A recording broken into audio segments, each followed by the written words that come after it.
you all know very well. You know him from looking at his statements in Twitter, from looking at his YouTube work, from all the speeches that he's given and the debates that he's been part of. Matt Kennard. Thank you. It's great to be here, firstly.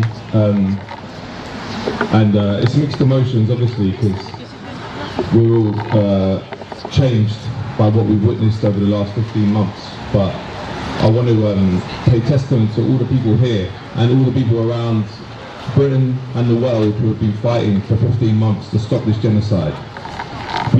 We failed in that respect. We couldn't stop the genocide, but I feel like there has been a success in something very important. No one will ever look at Israel the same again. Whatever happens, Zionism is dying, and that's because of all of us, all the people around the world that have worked tirelessly to tell the truth in the context of a media that lies constantly and is basically owned by Zionist interests and promotes the Zionist line at all times. And it's hard to kind of understand that, because none of the activism we do has a reaction the following day. You can't quantify it in that way. It's not like we know what effect we're having when we're doing our activism. And also it's small. But I actually just was thinking of a quote when I came up here from Howard Zinn, and he said, "Small acts, when multiplied by millions of people, can quietly become a power no government can suppress, a power which can transform the world." And I think that the last 15 months, the activism we've done and the activism around the world has changed the story of Israel-Palestine, and actually will hasten the end of Zionism, as we all hope, and we can have peace, justice and equality between the river and the sea, which has to be the end goal. And also, there's hope for what the Palestinians in Gaza have achieved. You know, think about what they were up against. They were up against 3 nuclear-armed powers: Israel, United States and Britain. And this is a small, little, tiny bit of territory. The empire, which is the most powerful empire in history, put all their resources in, their tanks, their planes, their bombs, their global supply chain, everything they put to try and destroy the resistance and destroy Gaza, and they didn't succeed.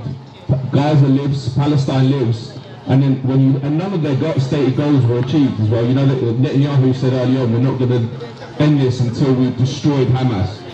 If you look at the pictures in Gaza, the first day of the ceasefire, the Al-Qassam fighters were on the streets back in Gaza being mobbed by their people.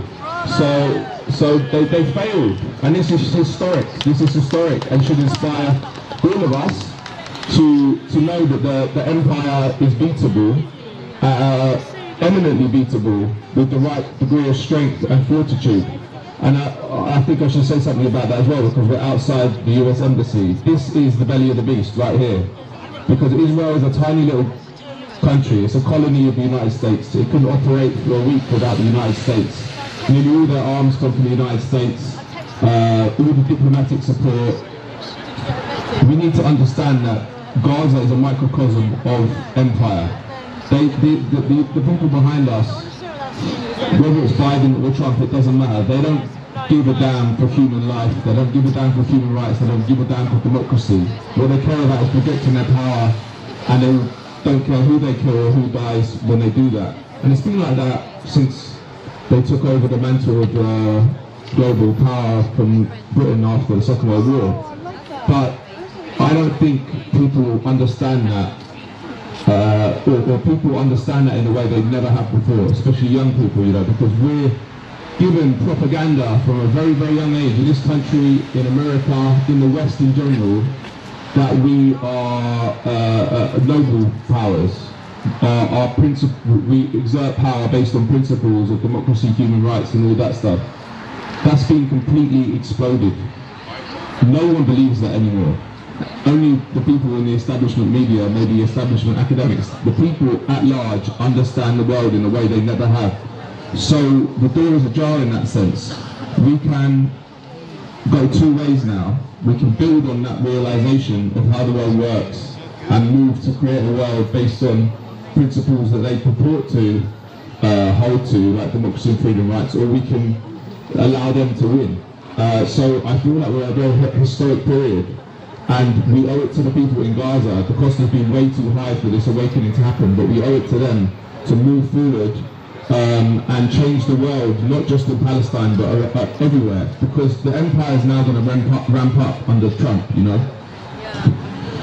He's already talking about annexing Greenland. He's appointed Marco Rubio to his cabinet, who will most likely want to invade Venezuela.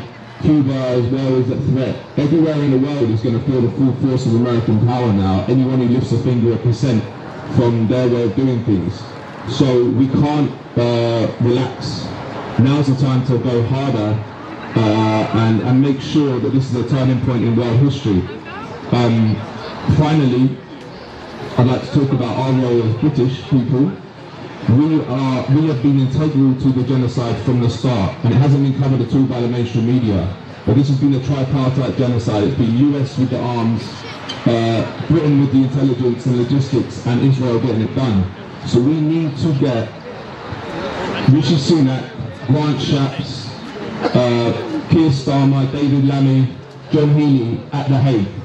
They are not. There's a big misunderstanding. People use this word complicit. They're not complicit. They're participants in the genocide and have been from the start. Just today, I found that even hours after the ceasefire went into effect yesterday, Britain sent a spy plane over Gaza for 5 hours, which to me, from my understanding, is a breach of the ceasefire itself. But those spy planes have been going daily since December 2023. And they've been in the sky for 5 hours collecting intelligence, which is then passed to Israel. And they won't even tell us who they're passing it to Israel and what they're doing with it. So we need, if we're going to do justice to the hundreds of thousands of people, likely, that have died in Gaza, 50,000 kids that have died, the countless others that are mutilated, we have to get the people that did it to face justice.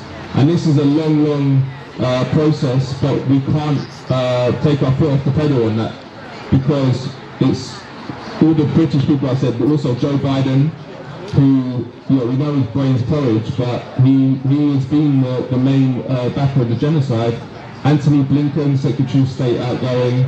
All these people need to face justice, because if they don't face justice, then we truly live in the law of the jungle.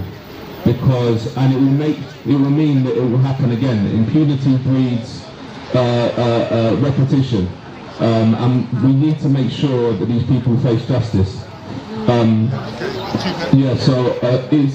It's mixed emotions, but I do feel like we're at a historic point in world history, and in my life, I'm just over 40 now, but I've never seen the people as awake as they are now. And the only time it was maybe similar was 2003, when the invasion of Iraq was happening, and people were understanding that our government would lie us into a war. But it didn't have the same, I didn't see the same awareness, I didn't see the same degree of will to fight back against it as I see now. So we need to crystallize that, bottle it, and move forward to take on the Zionist entity, to take on the American empire, and to try and build a world based on principles of justice, peace, and security for all of us. Thank you.